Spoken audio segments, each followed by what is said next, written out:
ओम नमः शिवाय। शिव पुराण श्री रुद्र संहिता तृतीय खंड 30वां अध्याय। ब्राह्मण वेश में पार्वती के घर जाना। ब्रह्मा जी बोले, हे नारद, गिरिराज हिमालय और देवी मैना के मन में भगवान शिव के प्रति भक्ति भाव देखकर सभी देवता आपस में विचार विमर्श करने लगे। तब देवताओं के गुरु बृहस्पति और ब्रह्मा जी से आज्ञा लेकर सभी भगवान शिव के कैलाश पर्वत पर गए। वहां पहुंचकर उन्होंने हाथ जोड़कर शिव जी को प्रणाम किया और उनकी अनेकानेक बार स्तुति की। तत्पश्चात देवता बोले, हे देवाधिदेव महादेव भगवान शंकर, हम दोनों हाथ जोड़कर आपकी शरण में आए हैं। हम पर प्रसन्न होइए और हम पर अपनी कृपा दृष्टि बनाइए। प्रभु, आप तो भक्त वत्सल हैं और अपने भक्तों की प्रसन्नता के लिए कार्य करते हैं। आप दीन दुखियों का उद्धार करते हैं। आप दया और करुणा के अथाह सागर हैं। आप ही भक्तों के संकटों को दूर करते हैं तथा उनकी सभी विपत्तियों का विनाश करते हैं। इस प्रकार महादेव जी से अनेकों बार स्तुति करने के बाद देवताओं ने भगवान शिव को गिरिराज हिमालय और उनकी पत्नी मैना की भक्ति से अवगत कराया और आदर सहित सभी बातें उन्हें बता दी। तत्पश्चात भगवान शिव ने हंसते हुए उनकी सभी प्रार्थनाओं को स्वीकार कर लिया। तब अपने कार्य को सिद्ध हुआ समझकर सभी देवता प्रसन्नता पूर्वक अपने अपने धाम को लौट गए। जैसा कि सभी जानते हैं कि भगवान शिव को लीलाधारी कहा जाता है। वे माया के स्वामी हैं। पुनः वे शैलराज हिमालय के घर गए।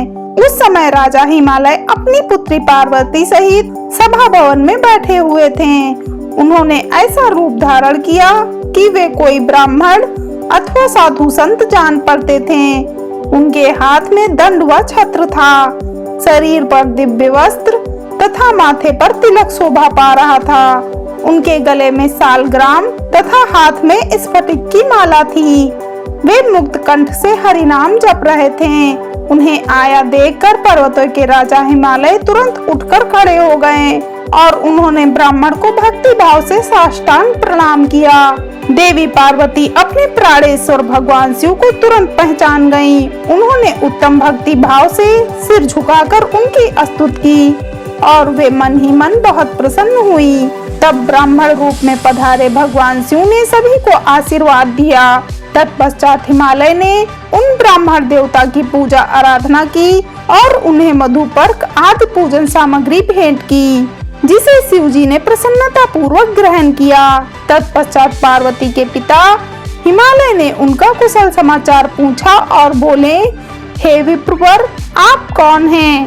यह प्रश्न सुनकर वे ब्राह्मण देवता बोले, हे गिरिश्रेष्ठ, मैं वैष्णव ब्राह्मण हूँ और भूतल पर भ्रमण करता रहता हूँ।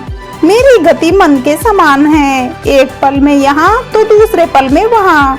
मैं सर्वज्ञ परोपकारी शुद्धात्मा हूँ। मैं ज्योतिषी हूँ और भाग्य की सभी बातें जानता हूँ।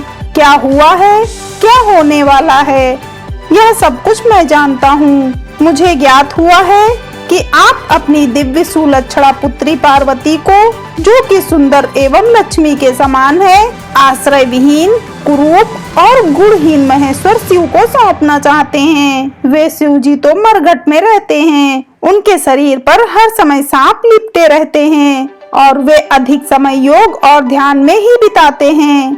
वे नंग धड़ंग होकर इधर उधर भटकते फिरते हैं। उनके पास पहनने के लिए वस्त्र भी नहीं है। आज तक उनके कुल के विषय में कोई भी नहीं जानता। वे स्वभाव से बहुत ही उग्र हैं। बात बात पर उन्हें क्रोध आ जाता है। वे अपने शरीर पर सदा भस्म लगाए रहते हैं।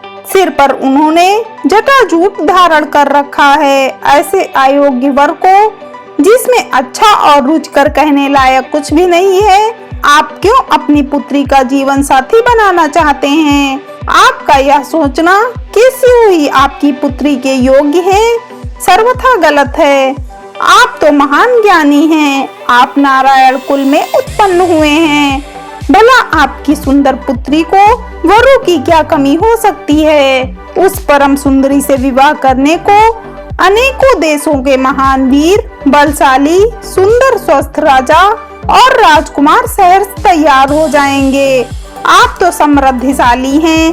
आपके घर में भला किस वस्तु की कमी हो सकती है, परंतु शैलराज जहां आप अपनी पुत्री को ब्याहना चाह रहे हैं वे बहुत निर्धन हैं। यहाँ तक कि उनके भाई बंधु भी नहीं हैं।